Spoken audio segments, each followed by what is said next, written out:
Hello, in this video I want to show you how to enable or disable auto reply on Xiaomi Smart Doorbell.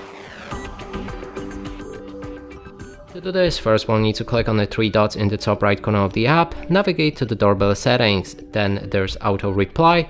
We can enable it. When it's enabled, you can change the effective time between different days of a week or just one.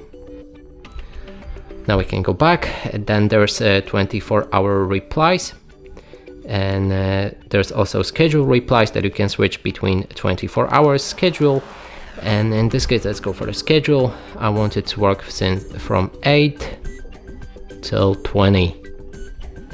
Then we can go back again, and there's a voice reply, and we can add our own voice reply. Let's add it like that.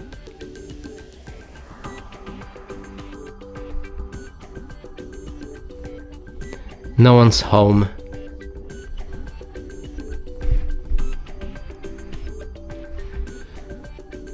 You can hear it right here.